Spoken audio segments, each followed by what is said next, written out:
ये कौन कह रहा है साहब? जिसने ये फैसला लिया, जिसने ये हस्ताक्षर किए। उससे बड़ा कोई चश्मदीन गवाह आप ढूंढ सकते हैं तो बता दीजिए। लेकिन हमें बोला गया साहब नहीं नहीं नहीं नहीं नहीं बख्शी साहब, if you are a historical scholar how can you, ये तो टर्शियरी एविडेंस है। किसी ने किसी को कहते सुना, उसने रिकॉर्ड किया, उसने आर्टिकल में लिखा, आप उसको ला रहे साहब, this is not primary source. तो लेडीज एंड जेंटलमैन, देवियों और सज्जनों, मैं कहना चाहता हूं कि पिछले कुछ दिनों से हमारा INA trust, Netaji Subhas Chandra Bose INA trust और हमारे कुछ सहयोगी, खासकर डॉक्टर कल्याण कुमार डे, किसी दिन हम लोग इस शख्स का इज्जत से नाम लेंगे। इन्होंने जाके लंदन में ट्रांसफर ऑफ पावर आर्काइव्स में कई सालों का रिसर्च किया। इन्होंने उसको लाके एक छोटा सा मोनोग्राफ बनाया और मेरे पास बेचारे लेके आए। ये अमेरिका में रहते हैं, वहां काम करते हैं, डॉक्टर कल्याण कुमार डे। बोले जनरल साहब जरा ये देखिए। साहब मेरे रोंगटे खड़े हो गए। उन्होंने चिट्ठियां पूरी की पूरी, ही डिड नॉट साइट कि साहब ये डॉक्यूमेंट है, वो पूरी पूरी चिट्ठी रिप्रोड्यूस करती है साहब। और इनकी बुनियाद पे अब मेरी किताब में लाना चाहता हूं, बोस और Gandhi, who made India free. दो टूक शब्दों में साहब हो जाए, फैसला हो जाए। शास्त्रार्थ का हमें शौक है इस देश में, तो जरा साहब एक बारी बैठ के फैसला हो जाए, बोस और Gandhi, who made India free. और अब हम आपको दिखाएंगे जो हमारे पास डॉक्यूमेंट्री एविडेंस है। इस प्रोसेस में उनके साथ मिलकर हमने कहा पहले आइडेंटिफाई करिए कि अंग्रेज सरकार में कौन की डिसीजन मेकर्स थे जिन्होंने भारत की आजादी पर जो है फैसला लिया। मेरे पास वैसे स्लाइड्स भी हैं, लेकिन मैं जबानी आपको बोल दूंगा, समय नहीं व्यर्थ करूंगा। पहला चश्मदीन गवाह, पहला एक्टर, लॉर्ड क्लेमेंट एटली, जिसकी मैंने बात अभी करी है। ठीक है साहब। लंदन में Pethick Lawrence, secretary of state for India, Simon Cripps, वो क्रिप्स मिशन वाला, वो उस वक्त ट्रेड का सेक्रेटरी था, बट उसने भारत के इसमें बहुत भारी रोल अदा किया है। न्यू दिल्ली में आइए, viceroy, viscount Wavell, field marshal Wavell, जो कि वॉयसरॉय था और पहले इंडियन आर्मी का चीफ था। ये चश्मदीन गवाह, क्रिटिकल डिसीजन मेकर। उसके बाद आई एम जस्ट कमिंग, उसके बाद फील्ड मार्शल लॉकिनले, he became field marshal in this thing, उस वक्त commander in chief, longest serving British Indian army officer, पूरी सर्विस ये ब्रिटिश इंडियन आर्मी की फौज में उसकी थी। दिल्ली में ये दो क्रिटिकल जो थे वो डिसीजन मेकर्स थे। ठीक है साहब।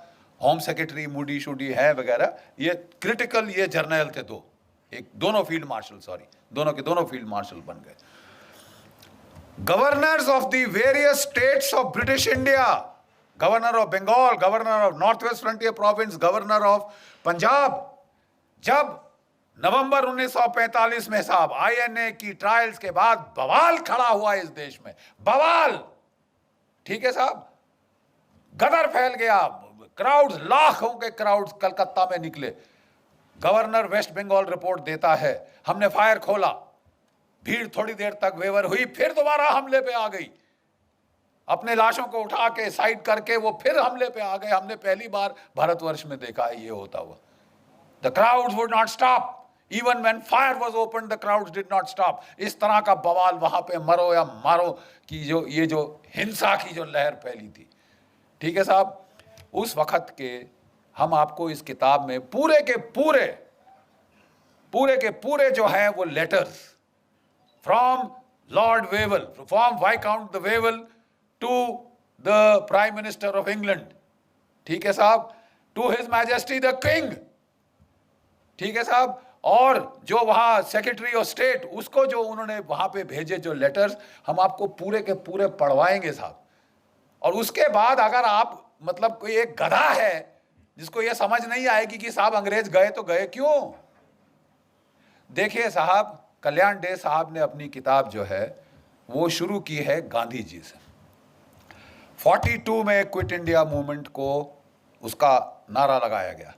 क्या आप जानते हैं कि उस वक्त कांग्रेस वर्किंग कमेटी में आजाद मौलाना आजाद, नेहरू, इन सब ने कहा था साहब मत करो, अभी अंग्रेज लड़ रहे हैं, अभी उनका साथ दे दो, बाद में वो बड़े खुश होके हमको हमारी भिखारी की टोकरी में, हमारी पिटारे में वो डाल देंगे आजादी एज ए गिफ्ट। तो बोले साहब ये बख्शीश तो वर्ल्ड वॉर 1 के बाद भी हुई थी। 70,000 हमारे भारतीय सैनिक शहीद हुए थे, 11 को विक्टोरिया क्रॉस मिला, परमवीर चक्र के बराबर जो है आज का वहां का उन जमाने का अवार्ड। हम समझते थे कि साहब हमें अब कम से कम डोमिनियन स्टेटस तो मिल जाएगा साहब, होम रूल तो मिल जाएगा साहब। पंजाब जहां से मैक्सिमम आर्मी उस वक्त की गई थी, वहां पे जनरल डायर ने फायर खोला और 1000 मार दे, 1-1.5 हमारे जो है हिंदुस्तानी मार डाले। ये गिफ्ट था ब्रिटिश एम्पायर का, ये ग्रेटिट्यूड था ब्रिटिश एम्पायर का। सुभाष चंद्र बोस ने गांधी जी को बोला था, आप अगर इनकी खैरात पे जीभ लगा के बाहर खड़े रहोगे भिखारी कुत्तों की तरह, तो तुम्हें वही हर्ष होगा जो जलियांवाला बाग में हुआ था। ये मौका है द्वितीय महायुद्ध का, जब जर्मनी और जापान चढ़े हुए हैं इनकी गर्दन पे। आजादी ले सकोगे तो अभी, नहीं तो कभी नहीं। गांधी जी अब तक उनको भी देखिए, बड़ी अजीब बात है, गांधी जी ने निकाला था सुभाष चंद्र बोस को कांग्रेस से, और कोई 2 साल के अंदर उनके मन में परिवर्तन हो चुका था। Please understand this, the views of Gandhi and Bose were now coinciding on the timing of when the freedom struggle should be launched। Gandhi ji अभी भी कह रहे थे कि ये नॉन वायलेंट होनी चाहिए, लेकिन क्विट इंडिया के पहले उन्होंने कहा थोड़ा सा होता है तो होने दो, ठीक है। अंग्रेजों ने पकड़ के सारी कांग्रेस लीडरशिप को, आज की तारीख, आज है वो तारीख 8 अगस्त 1942 जब the quit India movement was launch. उनको पहले से इंटेलिजेंस थी, उनके हजारों तो उनके मुखबिर थे वहां पे। हरामजादगी की कमी है इस देश में, खबर देने वालों की कमी है इस देश में। अरे साहब वो उनको खबर थी, उन्होंने वो लपेटी पूरी कांग्रेस की लीडरशिप, गांधी जी से लेकर जो भी बड़े लीडर थे उठा के जेलों में डाल दिया। 57 गोरी पलटने, please this is not known. 57 white battalions of British troops, Australians, Canadians, New Zealanders, इसको इस्तेमाल किया कि रगड़ दो इनको, कुचल 10 सालों का सर। ये सर उठाने की हिम्मत करिए, चर्चिल ने बोला वहां से, और बोला अगर ये फास्ट पे जाता है मरने दो इसको, हम संभाल लेंगे, let him die, why is he not dead. ये चर्चिल से सवाल आया। बेचारों ने फास्ट किया, सब कुछ किया, उन लोगों ने बोला गांधी जी अब रहने दीजिए, ठीक है, ये अब वो सोल फोर्स का जमाना नहीं। और साहब इनको निकाला गया जेल से 44 के जुलाई के अंदर, 44 की जुलाई में निकाला गया, जबकि जापानी फौज हार चुकी थी। आयन ने वहाँ पे इम्फाल कोहिमा की बैटल पराजय हो चुकी थी। अब इनकी सांस में सांस आई, इन्होंने गांधी जी को निकाला। गांधी जी ने कई सारे इंटरव्यू दिए आने के बाद। जो collected works of Mahatma Gandhi से हमने चैप्टर 1 में प्रोफेसर साहब हमने डाले, वो टूट चुके थे बेचारे। अंग्रेजों ने क्या किया क्या नहीं किया भगवान जाने, जेल के अंदर वो टूट चुके थे, इन हेल्थ, इन स्पिरिट। उनको मेडिकल ग्राउंड्स पे बाहर निकाला गया था, ठीक है। और उन्होंने कहा कि देखिए, जब उन्होंने क्विट इंडिया मूवमेंट लॉन्च की थी, पूरी कांग्रेस वर्किंग कमेटी ने अपोज किया था। Gandhi had said no it will be done, it was done. जब वो निकल के बाहर आए, कहते मेरी कोई अब अथॉरिटी नहीं है, मैं अब कुछ नहीं हूं कांग्रेस में, जब मैं जेल गया मेरा सब पोजीशंस खत्म हो गई। ये उनके शब्द हैं, ये उनके शब्द हैं। और इसके चलते मैं किसी को नहीं कह सकता सिविल डिसोबीडियंस मूवमेंट करो। एक अंग्रेज पत्रकार ने पूछा, तो अगर कल आपको वायसराय साहब बुलाते हैं तो आप क्या कहेंगे? मैं गवर्नमेंट के वॉर एफर्ट में उनकी सहायता करूंगा। डिफीट, टोटल, खत्म, खलास, फिनिश। आपकी जो नॉन वायलेंट मूवमेंट थी साहब, वो कुचल दी थी अंग्रेजों ने by use of brutal force, ठीक है साहब। और ये मिरेकल कैसे हुआ? उन्होंने, अंग्रेजों ने एक और जलियांवाला बाग करना चाहा, साइकोलॉजिकल जलियांवाला बाग। अब तो हम जंग जीत गए हैं, हिंदुस्तानी कुत्तों, अब तुम्हारा नाक रगड़ेंगे, सबके सामने दिखाएंगे क्या से तुमने हिमाकत करी ब्रितानवी हुकूमतें, क्या मलिकाए हिंद के खिलाफ अपनी आवाज उठाने की, अपनी तुमने हिम्मत करी हथियार उठाने की।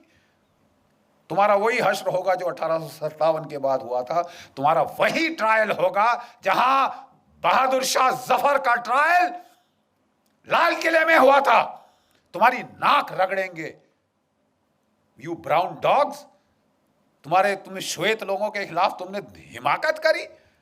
और तब उन दिनों, जैसे मैं बताता हूं, आपके सारे जो है क्या कहते हैं जिमखाना क्लब्स और ये जो क्लब्स थे, बाहर बोर्ड लगा होता था, अगर आपको कोई शक है, Indians and dogs not allowed, भारतीय और कुत्ते अंदर नहीं आ सकते। और आप ये सह रहे थे और आप अपने वो ले रहे थे वहां से, उसी सरकार से खिताब, राय बहादुर, फलाना बहादुर, ये बहादुर।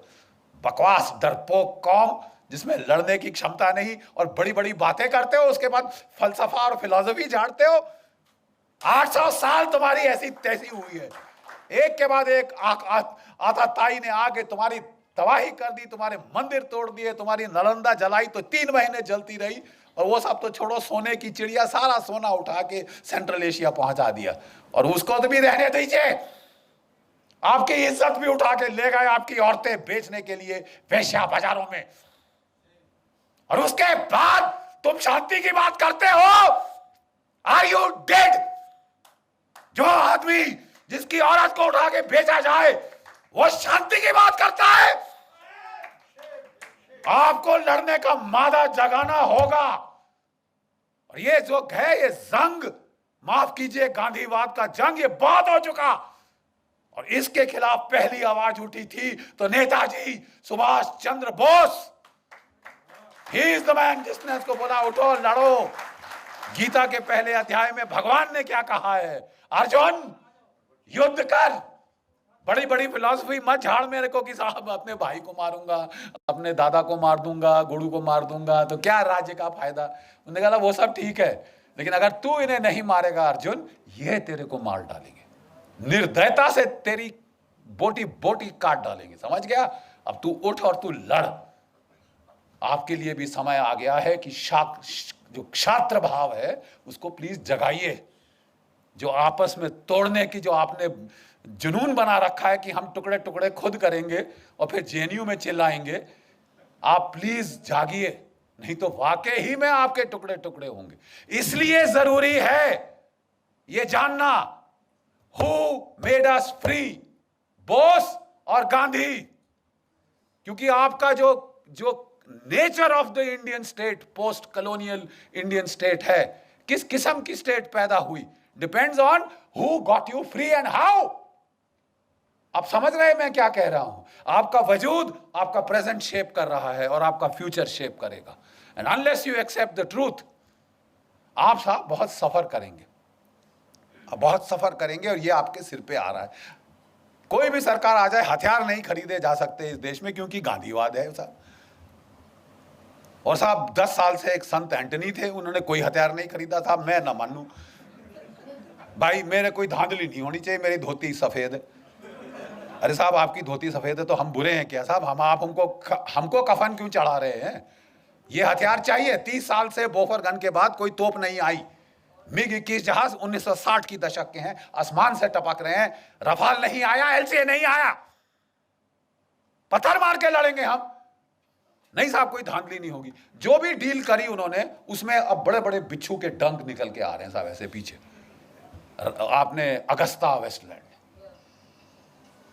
बाकी हथियार 30 साल ना आए कोई बात नहीं साहब। जो वीवीआईपी हेलीकॉप्टर है वो तो फट से आएगा। और दुनिया का जो महंगा से महंगा हेलीकॉप्टर है, जो अमेरिका के प्रेसिडेंट ने बोला साहब मेरे लिए बहुत महंगा है, वो हम लेंगे। और एक नहीं लेंगे साहब, 12 चाहिए हमको। और वो फट से ऐसे आए, 5 साल में आ गए। और अब लोग जा रहे हैं सलाख के पीछे। किसी को तो भेजो, किसी को तो भेजो, ताकि ये सिलसिला तो बंद हो।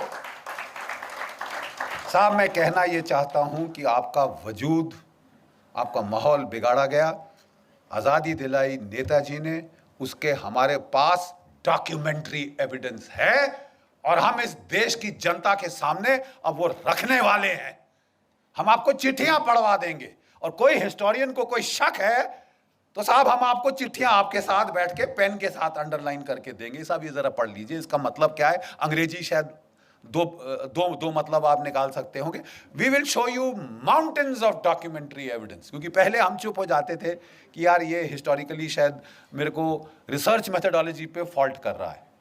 मैं कहना चाहता हूं कि अब हमारे पास सारी किताब की किताब पोथियां हैं डॉक्यूमेंट्स की, documentary evidence, first person primary evidence. और ये आप लोग देखेंगे हमारे देश की त्रासदी क्या है। आज़ादी दिलाई नेताजी ने, सुभाष चंद्र बोस ने। अंग्रेजों ने बोला नाक रगड़ेंगे, बम फट गया। जिस आईएनए की खबर उन्होंने छुपा के रखी थी 5 साल लड़ाई के, 6 साल लड़ाई के, वो एकदम से बाहर आई। उन्होंने बोला बहुत पब्लिक ट्रायल होगी ताकि हिंदुस्तान की फौज ठंडे पसीने माथे पे आ जाए कि हम फांसी पे टांगेंगे सालों, जैसे 1857 में टांगा था। लेकिन एक फर्क था, 25 लाख भारत की फौज की नफरी हो चुकी थी सेकेंड वर्ल्ड वॉर के एंड तक। 25 लाख, आज 13 लाख। अब समझ रहे हैं, 22.5 मिलियन, 25 लाख फौज थी जो हर मैदान जंग लड़ चुकी थी। अंग्रेजों के दांत तो खट्टे क्या, जर्मनों के दांत खट्टे किए थे, आपके जापानियों से लड़े थे, ठीक है, इटालियंस की ऐसी तैसी कर दी थी हमारी फौजों ने। और लड़ाई के आखिर तक अंग्रेज जर्नल अपने नीचे ब्रिटिश डिविजन्स नहीं, ब्रिटिश यूनिट्स नहीं, इंडियन यूनिट चाहते थे। बोलते साहब इनके खाने पे आधा खर्चा होता है, लड़ते दुगना है, लड़ते दुगना है। ये एक भारत एक महान विश्व शक्ति के रूप में उभर सकता था। प्लीज ध्यान से सुनिए जो मैं कह रहा हूं। भारत एक विश्व शक्ति के रूप में उभर सकता था क्योंकि 25 लाख की फौज विदाउट कंस्क्रिप्शन, बाकी सब जगह बाई फोर्स लोगों को भेजा जाता था फौज में, यहां वॉलंटियर होके 25 लाख है। ठीक है साहब, अगर ये सेना रहती, चीन क्या कौन सी ताकत थी जो इस देश का मुकाबला कर सकती थी। जाने के पहले अंग्रेजों ने इस फौज को 3.5 लाख कर दिया, 25 लाख से 3.5 लाख किया और उसका फिर 2 में बांट दिया। पाकिस्तान की फौज, हिंदुस्तान की फौज यहां से निकली। अंग्रेजों ने, ध्यान से सुनिए, अंग्रेजों ने जब जापान को जीत लिया, जर्मनी को जीत लिया, बोला यहां के लोगों का जो लड़ने का मादा ही खत्म कर देंगे। ऐसी पैसिफिक कॉन्स्टिट्यूशन इंपोज करी कि ये देश कभी उठ ना सके। अब तक जर्मनी जापान उठ नहीं पाए, आर्थिक रूप से कहीं भी पहुंच गए हो दुनिया में, militarily they count for zilch, 0।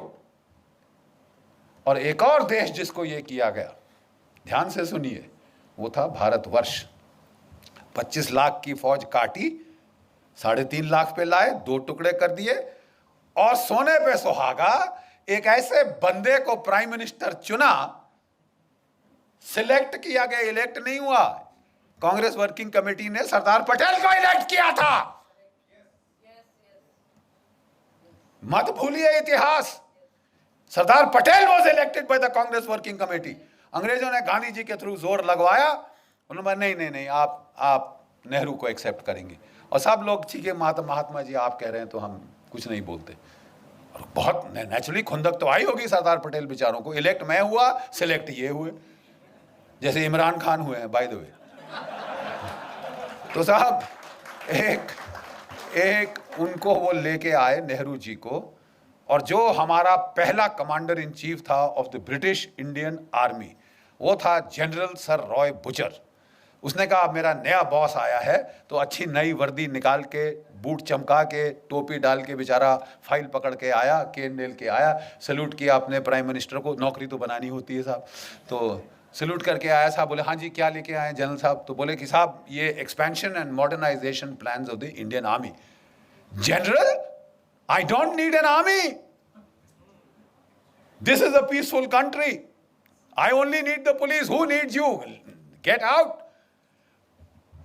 इस बेचारे जो general Roy sir Roy Bucher था, उसके चेहरे पे जो भाव आया उस वक्त, ये प्रधानमंत्री है।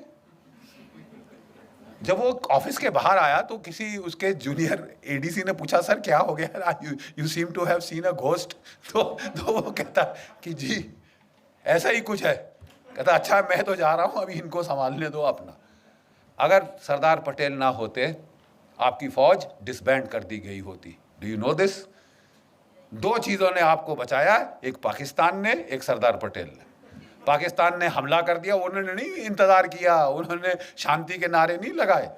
लेकिन जो कुछ भी आप कह दो, उनमें इतनी तो शर्म थी कि आजाद पाकिस्तान का जो पहला गवर्नर जनरल था वो एक मुसलमान था, जिना। और हमारा कौन था? Lord Louis Mountbatten. प्यार था साहब, इश्क इश्क इश्क था। लेडी माउंटबेटन को दूर थोड़ी ना जाने दिया जा सकता है, तो बोले आप रहिए साहब। अरे यार, हम मर गए, 26,000 हमारे शहीद हो गए इनको निकालने के लिए, और तुम यहां रोक के, वो खानदान को यहां रोक के हमारे ऊपर राज कराने के लिए बिठा रहे हो। और जब पार्टीशन की रॉयट्स हुई तो इन्होंने उसको बोल दिया एक मीटिंग में, you please handle. Are you sure you are the prime minister? वो भी सरकास्टिकली बोला Mountbatten, Jawaharlal you are the prime minister, you want me to take charge? नहीं नहीं जी, हमारी तो यार ये तो हाल है। ऐसी आप पे सरकार थोपी गई जो हिंदुस्तान का मिलिट्री पोटेंशियल न्यूटर कर दे। अब बिल्कुल यही हुआ। अगर पाकिस्तान ना होता, इन्होंने हमारी फौज की ऐसी तैसी कर देनी थी। ठीक है साहब, ये गांधीवाद जो था, इसने हमारी फौज का सफाया कर देना था। और पाकिस्तान के टैंक वाकई 1965 में दिल्ली में आके नमाज पढ़ते। ये इस किस्म की ट्रेचरी हमारे साथ हुई। और एक भगवान का लाख शुक्र है पाकिस्तान का, जिसने हमको लड़ना सिखाया, मार लगाता रहा जब तक कि लड़ने को राजी नहीं हुए अपनी जान बचाने के लिए ही। और दूसरा, एक चीन की पीपल्स लिबरेशन आर्मी। 1962 में उन्होंने ऐसी करारी लात मारी कि ये नेहरू परिवार का जो उस वक्त हाल था, कभी अमेरिका को अपनी ट्रूप्स भेजो, अपने जहाज भेजो, बोल गए आपकी एयरफोर्स कहाँ है, आपने लगाई? तुम्हारे पास इतनी बड़ी एयरफोर्स है, तुमने लगाई? 1962 में नहीं लगाई साहब, बिठा के रखा। और आप अमेरिकी एयरफोर्स मान रहे हो, रॉयल एयरफोर्स मान रहे हो, मतलब it was Tamasha. Thank God 1964 में वो अल्लाह ताला को प्यारे हो गए, भगवान उनकी आत्मा को शांति दे और हमें बख्शा। और 10 साल में ये देश रीमिलिटराइज हुआ। 65 की लड़ाई में हमने पाकिस्तान के साथ ड्रॉ हुआ, let's not be beat around the bush, ठीक है साहब। और 71 तक हमारे जर्नल, हमारे लड़के सब सीख चुके थे और पाकिस्तान के 2 टुकड़े कर दिए। चंद्रगुप्त मौर्य की विजय के बाद अगर पहली बड़ी विजय हुई है तो वो 1971 में हुई। 1971 में। कहने को मैं ये कह रहा हूं, देवियों और सज्जनों, हमारे देश के साथ धोखा हुआ। नेताजी जिन्होंने आपको आज़ाद कराया, वो ताइपे ताइवान नहीं गए थे। जो कांपेताई जापानीज इंटेलिजेंस थी, उन्होंने पहले से उनके लिए प्लान बना रखे थे। उनको एक मित्सुबिशी बॉम्बर में बिठा के वो साइगॉन से मंचूरिया ले गए थे। एक रशियन स्पीकिंग जापानीज जनरल उनके साथ था, जो इंटरप्रेटर का काम करना था। वो लैंड किए मंचूरिया में और वहां से वो सीधा रूसियों के पास गए। ओम्स्क शहर साइबेरिया में, जहां की रशियन गवर्नमेंट मूव करी थी वर्ल्ड वॉर 2 के टाइम, ठीक है, ओम्स्क साइबेरिया, वहां पे आजाद हिंद फौज की एम्बेसी थी। अब जानते हैं, वहां दूतावास था आजाद हिंद फौज का, ठीक है साहब। और वहां पे काटो कानो नाम का कोड नेम था उसका, वहां पे एम्बेसडर था। नेताजी सीधे उसके पास गए, जो सोना दिया था भारतीय मूल के लोगों ने वो साथ ले गए, ताकि अगर नई फौज खड़ी करनी पड़े तो उसके लिए पेमेंट करेंगे। वहां रहे, 3 ब्रॉडकास्ट उनके यहां पे रिकॉर्ड हुए हैं।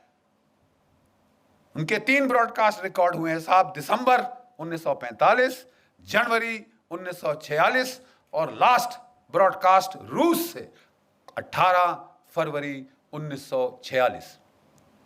उसके बाद तब तक अंग्रेजों को बिल्कुल क्लियर पता चल गया था। अब तो रेडियो ब्रॉडकास्ट भी थे, एविडेंस लेके पहुंच गए स्टालिन के पास कि साहब ये तो हिटलर का साथ दिया इसने, तुम्हारा जानी दुश्मन, इसका कुछ करो। वो जॉर्जिन है ऐसा, अब वो था खुंद की, सीधा लेज़नविस्की प्रिजन, सेल नंबर 45, साइबेरिया। यहाँ होम मिनिस्टर, होम सेक्रेटरी जो था मूडी अंग्रेजों का, वो लिखता है, let him be where he is, ये लिखित है, मैं मुंह से नहीं कह रहा साहब। इट्स नॉट आपने मेरे को बताया, मैंने मेरी मम्मी को बताया, मम्मी ने मेरे पोते को बताया। Direct written recorded evidence. Let him be where he is. Hindustan में कोई जेल नहीं जो उसे रोक सके। हिंदुस्तान में पुष्पिंदर कोई जेल नहीं जो उनको रोक सकती थी अंदर। ठीक है साहब। और वहां पे उन्होंने सिर्फ एक चीज मांगी जो मेरी रिसर्च अभी तक मुझे बताती है, वी वांट टू इंटेरोगेट। हम नेताजी को इंटेरोगेट करना चाहते हैं। आप इंटेरोगेशन का मतलब जानते हैं? नहीं जानते तो यहां फौजियों से पूछिए, पूछिए इनसे इंटेरोगेशन का क्या मतलब होता है। लेडीज एंड जेंटलमैन, कटु सत्य यह है कि उनको टॉर्चर करके मारा गया। और जो ये कहानी थी प्लेन क्रैश की, जो जापानियों ने छोड़ी थी डिसेप्शन के तौर पे ताकि अंग्रेज उनके पीछा ना करें, उसको अंग्रेजों ने उठाया। भाई जो मर चुका है वो चीख थोड़ी ना मारेगा। और आप और मैं, हम हाथ पे हाथ धर के बैठे रहे। जब जिस इंसान ने आपको आजादी दी उसे यत्नाएं देकर प्लास्टिक का बैग्स आखिर में सिर पे लाके दम घोट के मार डाला गया हो। हम सारे इस मर्डर में शामिल हैं अपनी चुप्पी के मारे। और 70 साल के बाद भी आप चुप हो, लेकिन हम आपको चुप नहीं रहने देंगे। हम फौजी ने अब ये ठान लिया है साहब, हम आपको चुप रहने नहीं देंगे। बहुत अच्छा कहा हमारे मिश्रा जी ने कि साहब अभी समय है। हाँ, अब समय है। 14 अक्टूबर इस साल हम तमाम स्टेट कैपिटल्स में हमारी जो वेटरन्स इंडिया है, हमारी जो नेताजी सुभाष चंद्र बोस INA ट्रस्ट है, आपकी कर्नल साहब की जो ऑर्गेनाइजेशन है हमारी, हम लोग एकजुट होकर मिलकर, अलग अलग करेंगे तो बारिश जैसे कोई असर नहीं होगा। इकट्ठे बनोगे तो जलप्रपात बनेगा जो फाड़ देगा डैम की दीवार को भी। हम लोग सारे स्टेट कैपिटल्स में चलो दिल्ली का नारा लगा के वहां से लोग ला रहे हैं दिल्ली। सारी स्टेट कैपिटल्स में कोई संगठन की जरूरत नहीं है आपके। हम सिर्फ चाहते हैं, जैसे कर्नल साहब बहुत अच्छी तरह से बोलते हैं, अगर आप जय हिंद बोलने को तैयार हो आप जुड़ जाओ। तुम फौजी हो, तुम नहीं हो, तुम सिविलियन हो, तुम कुछ भी हो, आप हमारे सैनिक हैं। जो जय हिंद बोलने को तैयार है वो आ जाए। जहां भी हो 10, 15, 20 इकट्ठे करो जिस भी शहर में। लेकिन 14 अक्टूबर को पहला चलो दिल्ली अभियान शुरू होगा। और 21 अक्टूबर को, जो कि नेताजी आजाद हिंद फौज की 75वीं वर्षगांठ है एस्टैब्लिशमेंट ऑफ हुकूमत अर्जी आजाद हिंद, सिंगापुर में 1943 में नेताजी ने आजाद हिंद सरकार की गठन करी थी, अपने नोट्स दिए थे, अपनी स्टैंप्स दी थी और ब्रिटेन और अमेरिका पे वॉर डिक्लेयर किया था। और इसके चलते ही ये INA के सिपाही बचे, इन्हें कोई फांसी नहीं टांग सका। साहब हमको तो there was a declaration of war, I am legally entitled to fight. ये ओथ शोथ छोड़ो। अब साहब हमें बताया जा रहा है, हमने बोला साहब प्लीज, 4 साल से मैं लगा हूं, गवाह हैं ब्रिगेडियर चिकारा साहब, 4 साल से मैं लगा हूं, कभी आर्मी चीफ, कभी रक्षा मंत्री, कभी ये कभी वो, कि भाई जो बेचारे बचे खुचे हमारे आजाद हिंद फौज के सेनानी हैं, रिपब्लिक डे पे आप उनको, जो परमवीर चक्र के विजेता आते हैं जीपों पे, हमारे इन वृद्ध सेनानियों योद्धाओं को ला नहीं सकते, उनकी आंखें गीली हो जाएंगी। आप ये नहीं कर सकते, आप ये नहीं कर सकते। आप, हमने बोला कि तुम उनको पैसा दो, मरा तुम अपना पैसा लेकर, shove it up where the sun don't shine, फौजी भाषा के अंदर। लेकिन इनको इज्जत देने में तुम्हारा कुछ जेब से जाता है। आप उनको नहीं ला सकते राजपथ पे, क्यों? और नहीं तो क्यों? किसका डर है? अंग्रेज सरकार नाराज हो जाएगी तुमसे। कि हमको किसी ने एक आर्गुमेंट दिया, अरे साहब इन्होंने तो गद्दारी करी थी। क्या क्या क्या क्या? किससे? आप कहना चाहते हैं कि इन्होंने अपनी ओथ वायलेट करी साहब, जो इन्होंने ब्रितानवी सरकार, हुकूमत ब्रिटानिया, क्वीन एलिजाबेथ और किंग जॉर्ज II के नाम पे ली थी। जब मेरा देश है तो किंग जॉर्ज II कौन होता है? मेरा देश के लिए मैं लड़ूंगा।